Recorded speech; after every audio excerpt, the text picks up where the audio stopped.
अगर आप कनाडा में पीआर हैं, सिटीज़न हैं, या फिर इनफैक्ट अगर आप टेम्परेरी रेजिडेंस पे भी हैं, तो आपके बच्चे को यहाँ पे 500, 600, $650 तक का पैसा मिल सकता है, which is known as the Canada child benefit और द CCB। बने रहिए इस वीडियो में एंड तक, मैं आपको सारी डिटेल्स देने वाला हूँ। मेरा नाम है साहिल। Hey Sahil, tell me more about Canada.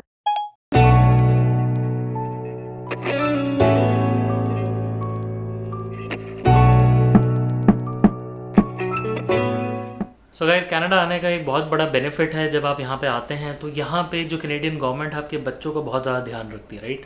तो बच्चों के लिए एक बहुत बड़ा बेनिफिट और उनके पेरेंट्स के लिए भी एक बहुत बड़ा बेनिफिट होता है, जिसको कनाडा में कहते हैं CCB, यानी कि Canada child benefit. Canada child benefit CRA, जो यहाँ की जो कैनेडियन रेवेन्यू एजेंसी है, उसके थ्रू दिया जाता है। बहुत बड़ा बेनिफिट है और ये कैनेडियन बच्चों में या कनाडा में रहने वाले बच्चों के लिए एप्लीकेबल रहता है। इसके ऊपर आपको एक थोड़ा सा और अमाउंट मिल जाता है, जैसे कहते हैं आपके प्रोविंशियल पेमेंट्स। जिस प्रोविंस में आप रहते हैं उस प्रोविंस की तरफ से आपके बच्चों के लिए स्पेशल पेमेंट्स आती हैं, और उसके ऊपर अगर बच्चों को थोड़ी सी भी डिसेबिलिटी है तो डिसेबिलिटी के लिए उनको बेनिफिट्स अलग से आते हैं। सो क्या है ये कनाडा चाइल्ड बेनिफिट्स, उसके बारे में आपको थोड़ी सी डिटेल और देता हूँ मैं। सबसे पहले हम ये देखते हैं कि किन को मिल सकती है, हु आर एलिजिबल। तो बहुत ही थोड़े types of people who are allowed. One, if the person is a citizen और a registered Indian. When I say registered Indian, तो वो जो यहाँ के लोकल पीपल हैं, जो पुराने कैनेडियंस और द फर्स्ट कैनेडियंस, जिनको हम लोकल इंडियंस कहते हैं, राइट। नॉट द इंडिया वाले इंडियंस बट कैनेडियंस।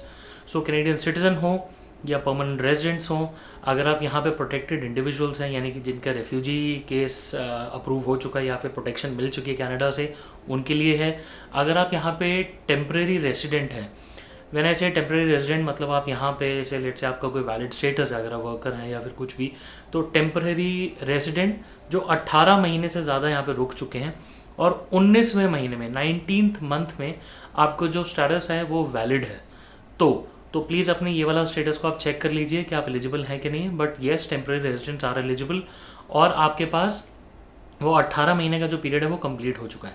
तो यही 3 या 4 तरीके के लोग हैं जिनको ये CCB का बेनिफिट मिल सकता है, और ये बहुत ज़रूरी और बहुत ही अच्छा बेनिफिट है जो आपके बहुत काम आएगा। और बहुत बड़ा रीज़न है कि लोग कनाडा की PR भी अप्लाई करते हैं, क्योंकि उनको पता है कि यार हमारी ज़िंदगी में हम लोग 3 या 4 चीज़ों की ज़रूरत होती है, राइट। पहला, हमारे बुढ़ापे के लिए पेंशन। दूसरा, हमारे बच्चों के लिए कुछ भी ऐसा पेमेंट या फिर कुछ भी ऐसी असिस्टेंस जो उनको 18 साल तक मिल जाए। तीसरा, उनको एजुकेशन मिल जाए, राइट। और चौथा, हमारी मेडिकल। तो फॉर्चुनेटली कनाडा में जो लोग PR लेते हैं या सिटीज़न बनते हैं उनको ये सारे बेनिफिट्स मिलते हैं, और बहुत बड़ा रीज़न है कि लोग यहाँ पे PR लेके आते हैं, राइट। आपको अप्लाई कैसे करना है, बड़ा ईजी है। आपके जो भी बच्चे के डिटेल्स हैं उनको आपको इकट्ठा करना है, आप उन सब के साथ आप अप्लाई कर सकते हैं। उनकी डिटेल चाहिए कि वो बच्चा किसके साथ रह रहा है, मम्मी के साथ, पापा के साथ, उनकी कस्टडी के बारे में, और उनकी एलिजिबिलिटी के लिए आपको ये सब कुछ चेक करना है, जो एलिजिबिलिटी मैंने आपको बताई।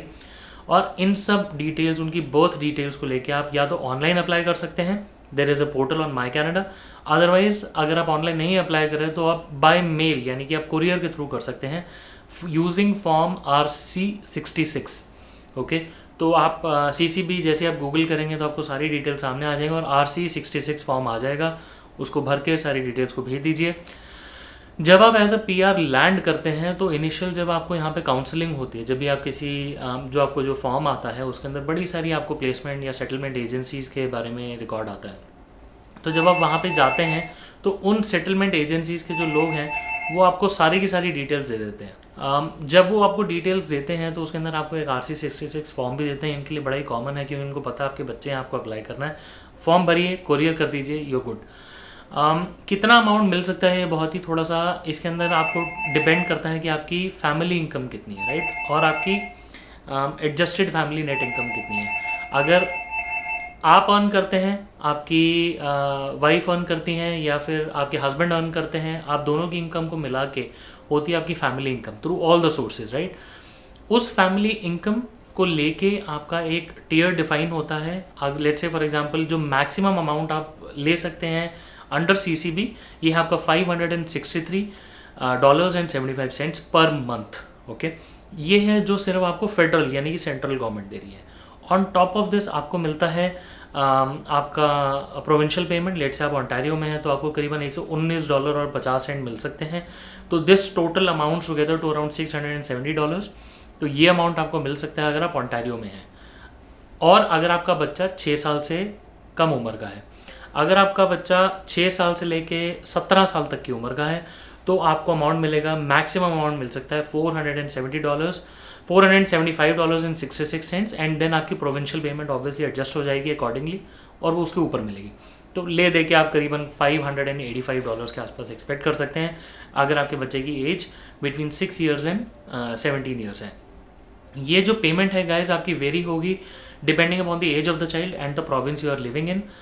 फेडरल पेमेंट मैंने आपको बताई कि मैक्सिमम अमाउंट मैंने आपको बताया, एंड देन जो आपकी प्रोविंशियल है वो डिपेंडिंग कि आप कौन से प्रोविंस में हैं, BC में हैं या फिर आप सस्कैचुअन में हैं या एल्बर्टा में, जहाँ पे भी हैं आपकी वो प्रोविंशियल पेमेंट वेरी करेगी। क्योंकि मैं ओंटारियो में हूँ तो मैं आपको ओंटारियो के बारे में बता सकता हूँ।